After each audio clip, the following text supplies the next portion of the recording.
चलो बच्चा, अभी हम स्टार्ट कर रहे हैं 22 नंबर का सम, जिसमें इंफॉर्मेशन कुछ इस तरह। Hiteshi limited issue 10,000 11% debenture of 200 each April 1st 2014 at the premium of 6% which redeemable at a 10% premium on 31st March 2020। तो बच्चे एक साइड हम रिडम्पशन प्रीमियम पे ही करना है और एक बाजू हमें प्रीमियम मिल भी रहा है, ये आपको क्लियर करना है। तो जब सेकेंड एंट्री होगी जब इशू के वक्त, वो ध्यान में रखना है कि ये पॉइंट में आपको इफेक्ट आएगी। उसके बाद according to the provision of companies act require investment made in 7% Gujarat state government security on for April 2013 of a financial year ended in which redemption is due for the redemption debenture the provision of money made out of capital and debenture redemption made on the date.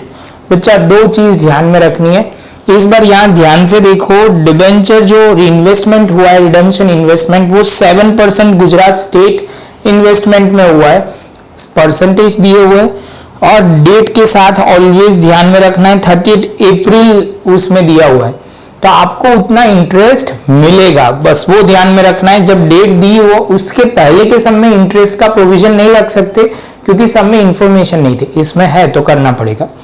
Past journal entry and issue of redemption of debenture also prepared the debenture redemption investment and debenture redemption reserve account। चलो बच्चा, तो start करते हैं। सबसे पहली जो entry है वो हमें ध्यान में रखनी है, कितने पैसे हमें मिलेंगे। तो आप बोलोगे एट अ प्रीमियम ऑफ 6 और ये 200 है, तो आप बोलोगे सर सिंपल सी बात है 200 है और 6% करोगे तो 12 रुपीज होगा, तो ये 212 है, और 200 है इन 10% करोगे तो आप बोलोगे 220 हम वापस करेंगे। इस बार हम प्रॉपर लिख के ही करते तो आपको समझ में ज्यादा आएगा। आप बोलोगे सर ये जब इशू हुआ है वो है 1 अप्रैल 2014। शुरू करते तो बैंक अकाउंट डेबिट किया जाएगा और क्रेडिट क्या दिया जाएगा, तो आप बोलोगे सर डिबेंचर का नाम है इस बार 11% debenture application and allotment account. तो आप बोलोगे सर यहाँ पे कितना लेंगे, तो यहाँ पे सिंपल सी बात है, यहाँ पे 10,000 है, 10,000 इंटू 212, तो आप बोलोगे सर लिखो 212, उसके बाद 40, तो ये हमने डाल दिया 21,20,000 पैसे हमें मिलेंगे। इसके बाद 1/4/2014 11% debenture application and allotment account debit किया जाएगा, क्रेडिट किया क्या जाएगा। उससे पहले ध्यान में रखना यहाँ पे एक चीज और आने वाली है, इसलिए जगह छोड़िए। तो आप बोलोगे 11% डिबेंचर अकाउंट होगा। इसके बाद share premium, security premium word use किया जाएगा, security premium reserve account proper बोलो तो इसमें अमाउंट हम कर देते हैं। तो आप बोलोगे सर यहाँ पे आपका जाएगा 12 रुपीज, यहाँ पे 10,000 इंटू 200 होगा, और यहाँ पे पूरी अमाउंट वो तो हम कर ही रहे 21,20,000। यहाँ पे आप बोलोगे 20 लाख और यहाँ पे आप 20,000 और 10,000 करोगे तो 1,20,000। अब बच्चा ये तो हो गया, लेकिन एक प्रोविजन करना बहुत जरूरी है, तो यहाँ पे हम वो लिखेंगे provision loss due to loss on issue of debenture. कितना लिखेंगे, तो आप बोलोगे 20 रुपीज सर होगा, 20 इंटू कितना होगा 10,000। तो यहाँ पे आपको जो ध्यान में रखना है वो 40 मतलब 2 लाख हो जाएगा, 40 प्लस 20 का 0, और आप बोलोगे सर यहाँ पे लिखेंगे प्रीमियम रिडम्पशन ऑफ डिबेंचर, तो आप बोलोगे सर उसमें भी 2 लाख आएगा। तो यहाँ पे हो गया ये पॉइंट खत्म। तो ये पॉइंट यहाँ पे ध्यान रखना है बच्चा, ये तो पहले की ही एंट्री है।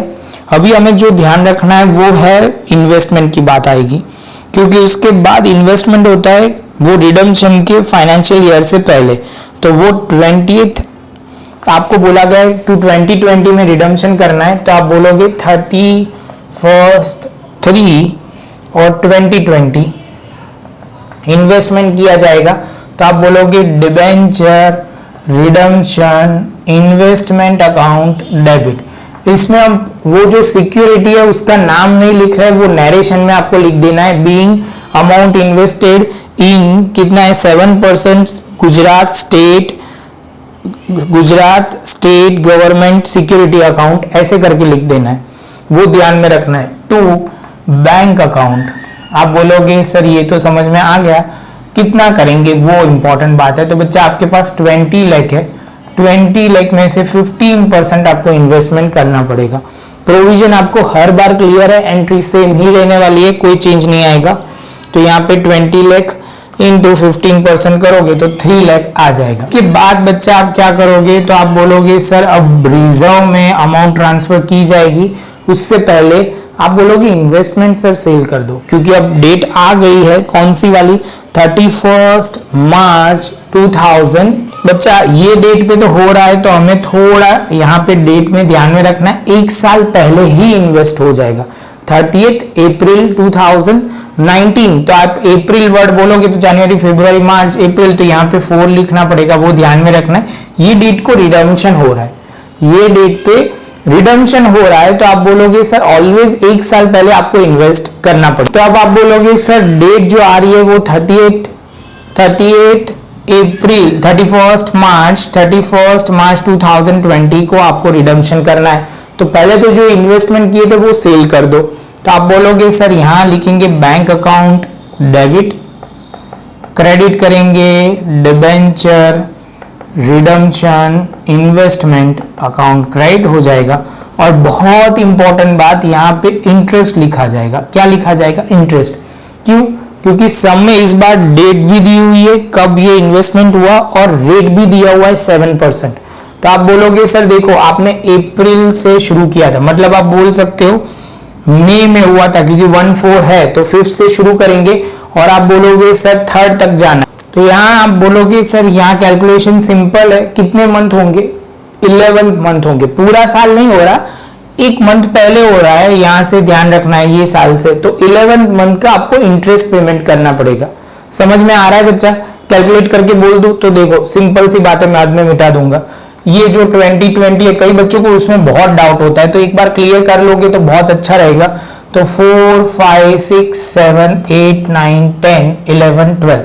अब 2020 की बात करते हैं तो उसमें 1 2 3, तो देखो ये 1 हो गया, 2 3 4 5 6 7 8 9 10 11, आप बोलोगे 12। आप बोलोगे सर यहाँ पे ध्यान में रखना 4th नहीं लेना है, क्योंकि मैंने लिखा इसलिए कि आप कंफ्यूज हो, और ध्यान रखो उसके बाद 4th क्यों नहीं लेना है। तो आप बोलोगे सर सिंपल सी बात है, क्यों? क्योंकि ये तो डेट 30th है इसलिए। तो हमारा कितना होगा? एक मंथ का हम कैलकुलेशन करना है, तो आप बोलोगे सर ये 11 मंथ होंगे। समझ में आया लॉजिक? क्योंकि सिंपल सी बात है, जितना बच्चा आप समझ के करोगे उतना अच्छा है, क्योंकि कई समय थोड़े थोड़े तो पॉइंट नए आएंगे जिसमें आपको डाउट आएगा, तो वो ध्यान में रखना है, छोटे छोटे पॉइंट जो गलतियां नहीं होनी चाहिए। तो आप बोलोगे सर लिखो यहाँ पे 2 लाख इन्वेस्टमेंट हमने कितना किया था, तो आप बोलोगे सर 3 लाख हमने इन्वेस्ट किया था। तो 3 लाख इंटू 7% बोला था, इंटू आप बोलोगे 11/12, तो होगा 3 लाख इंटू 7% इंटू 11/12। सॉल्व करोगे तो 19, आप बोलोगे इंटरेस्ट में सर लिखो 19,250, यहाँ पे 3 लाख और यहाँ पे 3,19,250। तो ये पॉइंट तो खत्म हुआ। अभी आप बोलोगे सर रिडम्पशन जो करना है उससे पहले रिजर्व क्रिएट करना पड़ेगा, तो चलो बच्चा रिजर्व क्रिएट कर देते हैं। तो ये पॉइंट जो ध्यान में रखना है वो 31/3/2020 यहाँ पे रिजर्व क्रिएट होगा। तो आप बोलोगे डिबेंचर रिडम्पशन रिजर्व, वो ट्रांसफर कहां से होगा? तो पहले आप बोलोगे सर रिजर्व क्रिएट होता है तो ऑलवेज क्रेडिट होता है, और कहां से लेना है? तो आप लिखोगे surplus in statement P&L account, surplus in statement of P&L account. तो यहाँ पे आप बोलोगे to debenture redemption reserve account, debenture redemption reserve account short में आप नहीं लिख सकते, वो ध्यान में रखना। कितनी अमाउंट का? तो आप बोलोगे 20 लाख इंटू 25%। तो आप बोलोगे सर देखो 20 लाख है इंटू 25%। आप बोलोगे ये 25% प्रोविजन है बच्चा, इसमें हम कुछ नहीं कर सकते, जो आपको याद रखनी है 20 लाख मतलब ये और उसका 25%, क्योंकि ऑलवेज फेस वैल्यू ही हमें कंसिडर करना है, कितनी अमाउंट पे करनी है वो नहीं देखना है हमें, डिबेंचर की मेन वैल्यू कितनी पे करनी है वो देखना है, बाद में प्रीमियम का आप एक्स्ट्रा प्रोविजन करने की कोई जरूरत नहीं है। तो आप बोलोगे सर 5 लाख रुपीज आपको प्रोविजन करना है, तो ये भी हो गया। अब बोलोगे सर इसके बाद 31/3/2020 अभी पेमेंट करने के लिए डिबेंचर होल्डर को बोला जाएगा, तो डिबेंचर होल्डर अकाउंट डेबिट हो जाएगा और उनको 2 चीज इस बार देनी है। इसके अमाउंट में ध्यान से लिखेंगे, इसके पहले अमाउंट में आगे पीछे हमने थोड़ा हो गया था, तो आप बोलोगे सर एक 20 लाख दिया जाएगा और एक रिडम्पशन प्रीमियम दिया जाएगा 2 लाख। तो यहाँ पे हम लिखेंगे 11% डिबेंचर अकाउंट क्रेडिट हो जाएगा और यहाँ पे लिखेंगे प्रीमियम ऑन रिडम्पशन, बस वही premium on redemption of debenture. तो इसके बाद जो ध्यान में रखना है वो सिंपल पॉइंट है, वो है अभी प्रीमियम के 2 चीज आपको पेमेंट करनी है। अभी बच्चा क्या आएगा, तो आप बोलोगे सर डेट लिखते हैं तो वही कंटिन्यूएशन में 31/3/2020। अब डिबेंचर होल्डर को पेमेंट होगा, डिबेंचर होल्डर को पेमेंट होगा तो debenture account and premium on redemption of debenture amount, दोनों अमाउंट पे की जाएगी। तो मतलब आप बोलोगे सर ये क्रेडिट है तो डेबिट किया जाएगा, 11% डिबेंचर अकाउंट डेबिट होगा, क्रेडिट क्या होगा premium on redemption of debenture, जो आप लिखेंगे यहाँ पे डेबिट होगा। क्रेडिट क्या करेंगे, तो आप बोलोगे सर सिंपल सी बात है, यहाँ पे आप लिख लो डिबेंचर होल्डर अकाउंट, तो यहाँ पे हम लिखेंगे 20 लाख, यहाँ पे 2 लाख और यहाँ पे 22 लाख, तो ये भी हो गया। अभी पेमेंट होगा तो आप बोलोगे 31/3/2020 debenture holder account debit to bank account, तो ये भी हो जाएगा, यहाँ पे 22 लाख और यहाँ पे 22 लाख, तो ये भी हो गया। समझ में आ गया। अभी आप बोलोगे सर ये भी समझ में आ गया, तो इसके बाद 31/3/20 अब हमारी साइड से 2 ही चीज इंपॉर्टेंट है, ऐसे तो एक ही होती है, ये जो रिडम्पशन रिजर्व था उसको हम ट्रांसफर कर देंगे जनरल रिजर्व में, तो आप लिखोगे debenture redemption reserve account debit हो जाएगा और क्रेडिट हो जाएगा जनरल रिजर्व में, कितना 5 लाख। और लास्ट में बच्चा ये जो इंपॉर्टेंट मुझे बहुत लगता है, ये बच्चे ज्यादातर भूल ही जाएंगे, इंटरेस्ट हमारे लिए इनकम था। क्या था बच्चा, इंटरेस्ट हमारे लिए इनकम था, तो आप बोलोगे इंटरेस्ट अकाउंट डेबिट हो जाएगा और ट्रांसफर हो जाएगा statement in profit and loss account, कितना 19,250। इसके साथ हमारा सब कुछ कवर हो गया बच्चा। आपको बस अभी लास्ट में एक बनाना है 2 अकाउंट। मैं रिजर्व का नहीं बना रहा बच्चा, रिजर्व मेरे हिसाब से बहुत इजी है, तो हम इन्वेस्टमेंट का बना देंगे, डिबेंचर रिडम्पशन इन्वेस्टमेंट। तो आप बोलोगे सर इन्वेस्टमेंट जो हुआ है वो कौन से में हुआ है, तो इन्वेस्टमेंट ये वाली एंट्री में हुआ है, तो यहाँ पे हम लिखेंगे 31/4/2019। ध्यान में रखना बच्चा, यहाँ पे जो पॉइंट है वो इंपॉर्टेंट क्यों हमने लिखा, डिबेंचर रिडम्पशन इन्वेस्टमेंट में जाना है, डेबिट साइड पे जाना है, लिखेंगे bank account.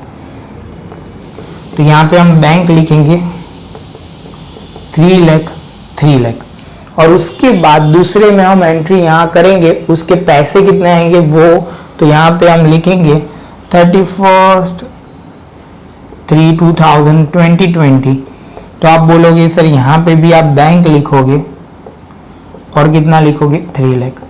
Same way redemption में भी एक साइड रिजर्व आएगा, एक स्टेटमेंट ऑफ P&L अकाउंट आएगा और दूसरी साइड जनरल रिजर्व। सपोज ये खत्म हो जाता है तो यहाँ जनरल रिजर्व आ जाएगा और यहाँ स्टेटमेंट ऑफ P&L अकाउंट, वो आप बोलोगे रिडम्पशन डिबेंचर रिडम्पशन रिजर्व में आ जाएगा।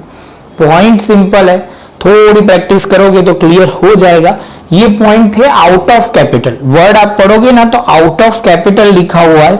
जो पॉइंट आपको ध्यान में रखना है, जो हमारा सम बोल सकते हैं कि 18 हो गया तो आप बोलोगे इस बार हम सर 19 कर लेंगे, 19 कर लोगे तो क्लियर हो जाएगा। फिर से एक बार पूरा ये सम लिखो, उसके बाद आप आगे बढ़ना, इलास्ट्रेशन 19 करना, जो आपको बहुत क्लियर हो जाएगा।